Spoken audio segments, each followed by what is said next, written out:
ಪಾಕ್ ಸೇನೆ ಮೇಲೆ ದಾಳಿಗೆ ಸ್ಕೆಚ್, ಬೆಂಗಳೂರಲ್ಲಿ ಸಿಕ್ಕಿಬಿದ್ದ ಡೇಂಜರಸ್ ಉಗ್ರ, ಬಂಗಾಳದಲ್ಲಿ ಬಯಲಾಯಿತು ಪಾಪಿಗಳ ಜಾಲ, ಕಣ್ಣಿಗೆ ಕಾಣದ ಕರಾಳ ಜಾಲ, ನಿಮ್ಮ ನಡುವೆಯೇ ಇದ್ದಾರೆ ದೇಶದ್ರೋಹಿಗಳು. ನಮಸ್ಕಾರ ವೀಕ್ಷಕರೇ, ನಾವು ಪ್ರತಿದಿನ ನಮ್ಮ ಕೆಲಸಕ್ಕೆ ಹೋಗುವಾಗ ಬರೋವಾಗ ಎಷ್ಟೋ ಜನರನ್ನ ನೋಡ್ತೀವಿ, ಕಂಡು ಒಂದೊಂದ್ಸರ್ತಿ ಮಾತಾಡಿಸ್ತೀವಿ. ಅಪಾರ್ಟ್ಮೆಂಟ್ ಮುಂದೆ ನಿಂತಿರುವ ಸೆಕ್ಯೂರಿಟಿ ಗಾರ್ಡ್ ಆಗಿರಬಹುದು ಅಥವಾ ಬೀದಿಯಲ್ಲಿ ವ್ಯಾಪಾರ ಮಾಡೋರಾಗಿರಬಹುದು, ನಾವು ಅವರನ್ನ ಕೇವಲ ಸಾಮಾನ್ಯ ಕಾರ್ಮಿಕರು ಅಥವಾ ಏನೋ ಕೆಲಸ ಮಾಡ್ಕೊಂಡು ಹೋಗ್ತಿದ್ದಾರೆ ಅಂತ ಅನ್ಕೊಂಡಿರ್ತೀವಿ. ಆದರೆ ಆ ಮುಗ್ಧ ಮುಖವಾಡದ ಹಿಂದೆ ಒಂದು ಭೀಕರವಾದ, ಭೀಭತ್ಸವಾದ, ಭಯಾನಕ, ಭಯೋತ್ಪಾದಕ ಜಾಲ ಅಡಗಿರತ್ತೆ ಎನ್ನುವ ಸತ್ಯ ಗೊತ್ತಾದ ತಕ್ಷಣ ನಮ್ಮ ಕಾಲ ಕೆಳಗಡೆ ಭೂಮಿಗೆ ನಡುಗ್ ಹೋಗ್ಬಿಡತ್ತೆ. ನಮ್ಮ ರಾಜ್ಯದ ರಾಜಧಾನಿ ಸಿಲಿಕಾನ್ ಸಿಟಿ ಬೆಂಗಳೂರಲ್ಲಿ ಇದೀಗ ಸರಿಯಾಗಿ ಇಂತಹದ್ದೇ ಒಂದು ಬೆಚ್ಚಿ ಬೀಳಿಸುವ ಘಟನೆ ಬೆಳಕಿಗೆ ಬಂದಿದೆ.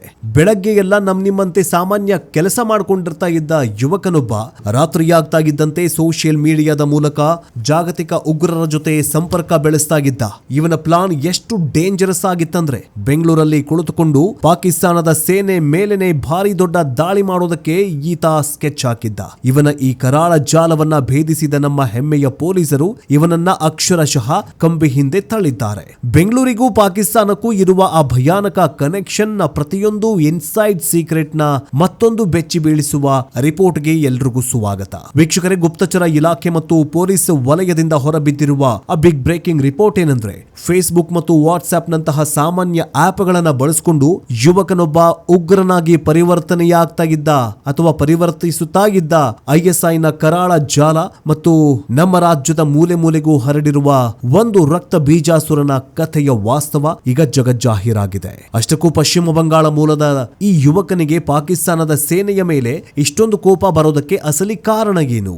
ಭಾರತದ ಶತ್ರುವಾದ ಪಾಕ್ ಸೇನೆಯನ್ನ ಹೊಡೆದುರುಳಿಸಲು ಹೊರಟಿದ್ದ ಯುವಕನನ್ನ ನಮ್ಮ ಪೊಲೀಸರು ಯಾಕೆ ಅರೆಸ್ಟ್ ಮಾಡಿದ್ರು ಅನ್ನುವ ಆ ಲಾಜಿಕ್ ಎಂಥದ್ದು? ಪಶ್ಚಿಮ ಬಂಗಾಳದಲ್ಲಿ ಕೇವಲ 4 ಕಾಸಿನ ಲಾಭಕ್ಕಾಗಿ ಪಾಕಿಸ್ತಾನದ ಏಜೆಂಟ್ಗಳಿಗೆ ನಕಲಿ ಆಧಾರ್ ಕಾರ್ಡ್ ಮಾಡಿಕೊಡ್ತಾ ಇದ್ದ ಆ ಸ್ಥಳೀಯ ದೇಶದ್ರೋಹಿಗಳು ಯಾರು?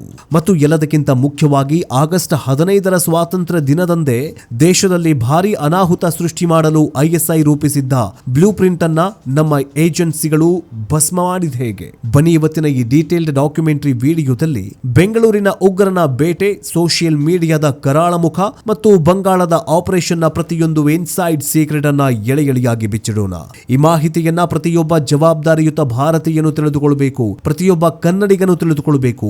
ಯಾರೆಲ್ಲ ಮನೆಗಳನ್ನ ಬಾಡಿಗೆಗೆ ಬೇರೆಯವರಿಗೂ ಕೊಟ್ಟಿದಾರಲ್ಲ, ಗೊತ್ತಿಲ್ಲದಿರೋರಿಗೆಲ್ಲ, ಅಂತ ಬಾಡಿಗೆ ಮನೆಯನ್ನ ಕೊಟ್ಟವರಿಗೆ, ಓನರ್ಗಳಿಗೆ ಈ ವಿಡಿಯೋ ತಲುಪಬೇಕು. ಯಾಕಂದ್ರೆ ಅಷ್ಟು ಡೇಂಜರಸ್ ಆಗಿರೋ ವಿಶ್ಲೇಷಣೆಯನ್ನ ತಗೊಂಡು ಬಂದಿದ್ದೀವಿ. ವಿಡಿಯೋವನ್ನ ಎಲ್ಲೂ ಕೂಡ ಸ್ಕಿಪ್ ಮಾಡದೆ ಕೊನೆವರೆಗೂ ವೀಕ್ಷಿಸಿ.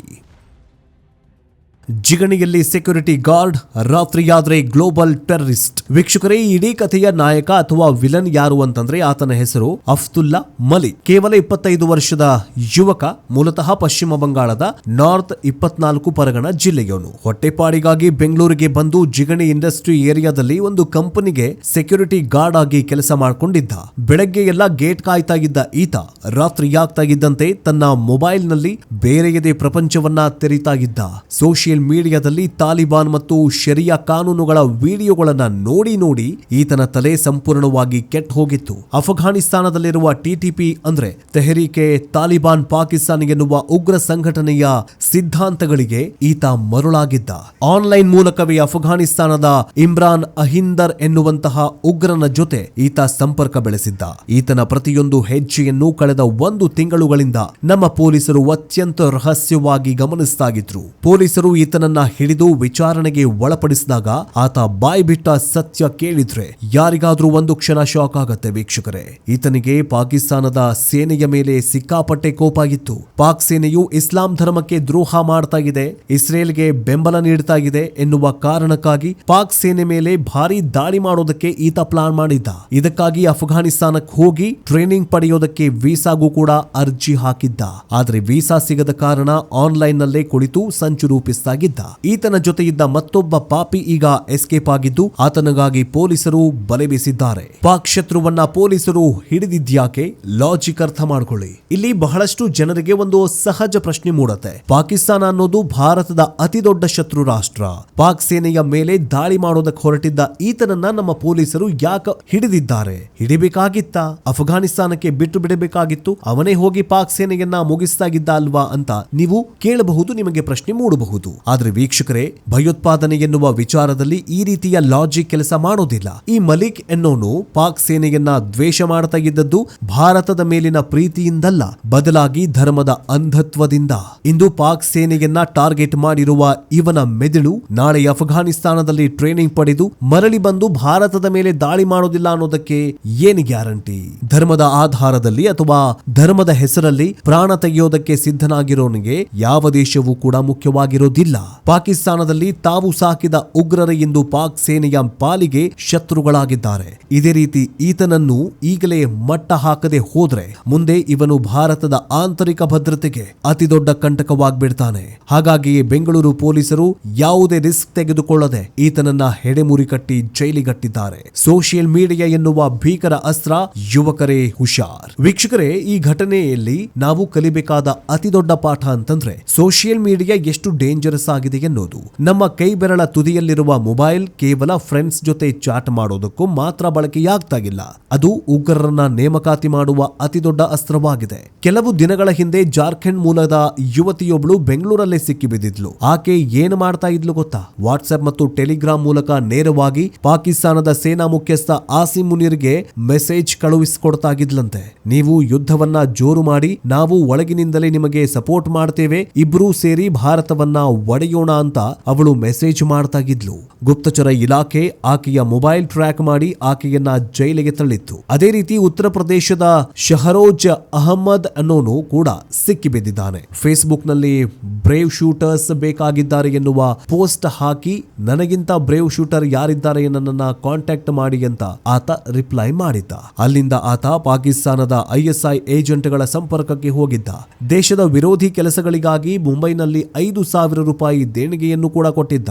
ಯುವಕರು ಎಷ್ಟೊಂದು ಸುಲಭವಾಗಿ ಈ ಆನ್ಲೈನ್ ಬಲೆಗೆ ಬೀಳುತ್ತಿದ್ದಾರೆ ಎನ್ನುವುದಕ್ಕೆ ಇವೇ ಸ್ಪಷ್ಟ ಉದಾಹರಣೆಗಳು. ಬಂಗಾಳದಲ್ಲಿ ಬಯಲಾದ ಜಾಲ, ನಮ್ಮವರೇ ಅತಿ ದೊಡ್ಡ ದೇಶದ್ರೋಹಿಗಳು. ಬೆಂಗಳೂರಿನ ಕತೆ ಒಂದ್ ಕಡೆಯಾದ್ರೆ, ಇತ್ತ ಪಶ್ಚಿಮ ಬಂಗಾಳದಲ್ಲಿ ನಮ್ಮ ಗುಪ್ತಚರ ಇಲಾಖೆ ಭಾರಿ ದೊಡ್ಡ ಬೇಟೆಯನ್ನೇ ಆಡಿದೆ. ಆಗಸ್ಟ್ 15ರ ಸ್ವಾತಂತ್ರ್ಯ ದಿನದಂದೇ ದೇಶದಲ್ಲಿ ಭಾರಿ ಅನಾಹುತ ಸೃಷ್ಟಿ ಮಾಡೋದಕ್ಕೆ ಅಡಗಿದ್ದ ಪಾಕ್ ಮೂಲದ ಪ್ರಜೆಯೊಬ್ಬನನ್ನ ಕೋಲ್ಕತ್ತಾದಲ್ಲಿ STF ಅಧಿಕಾರಿಗಳು ಅರೆಸ್ಟ್ ಮಾಡಿದ್ದಾರೆ.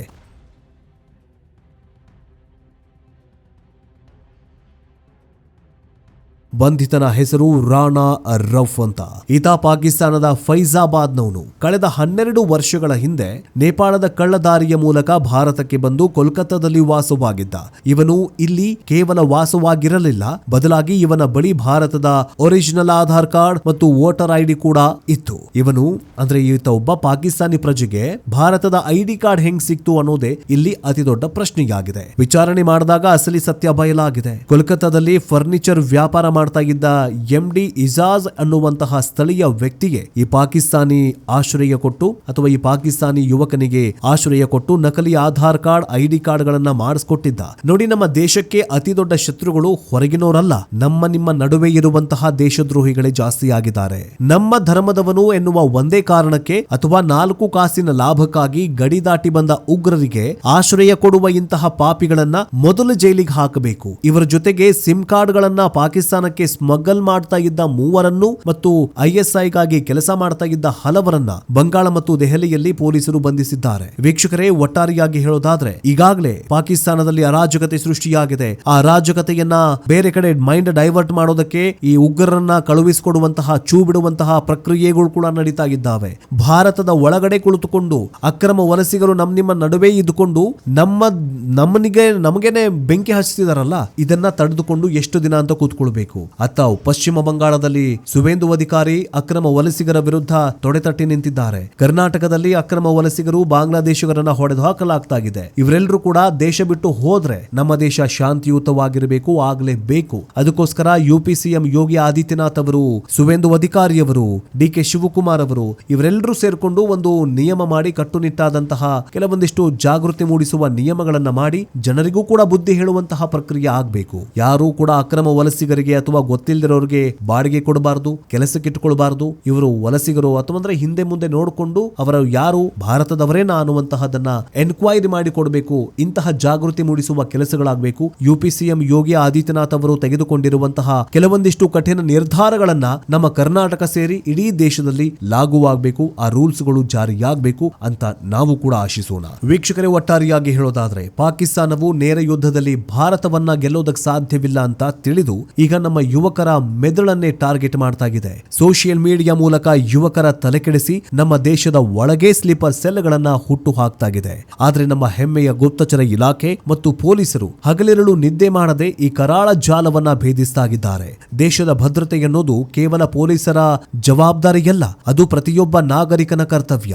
ನಿಮ್ಮ ಸುತ್ತಮುತ್ತ ಯಾರಾದರೂ ಅಪರಿಚಿತರು ಅನುಮಾನಾಸ್ಪದವಾಗಿ ವರ್ತಿಸ್ತಾಗಿದ್ರೆ ತಕ್ಷಣವೇ ಪೊಲೀಸರಿಗೆ ಮಾಹಿತಿ ನೀಡಿ. ನಾವೆಲ್ಲರೂ ಒಟ್ಟಾಗಿ ನಿಂತರೆ ಮಾತ್ರ ಇಂತಹ ದೇಶದ್ರೋಹಿ ಶಕ್ತಿಗಳನ್ನ ಬೇರು ಸಹಿತ ಕಿತ್ತು ಹಾಕೋದಕ್ಕೆ ಸಾಧ್ಯ. ವೀಕ್ಷಕರೇ, ನಿಮಗೇನನ್ಸುತ್ತೆ? ನಮ್ಮ ಭಾರತ ದೇಶದಲ್ಲಿ ಅಥವಾ ನಮ್ಮ ಕರ್ನಾಟಕದಲ್ಲಿ ಅಕ್ರಮ ವಲಸಿಗರ ಸಂಖ್ಯೆ ಜಾಸ್ತಿ ಆಗಿದೆ ಅಂತ ನಿಮಗನ್ಸುತ್ತಾ? ಯಾವ ಏರಿಯಾಗಳಲ್ಲಿ ಅಕ್ರಮ ವಲಸಿಗರು ಜಾಸ್ತಿ ಆಗಿದ್ದಾರೆ ಆ ಏರಿಯಾದ ಹೆಸರನ್ನ ತಪ್ಪದೆ ಕಮೆಂಟ್ ಬಾಕ್ಸ್ ನಲ್ಲಿ ತಿಳಿಸಿ.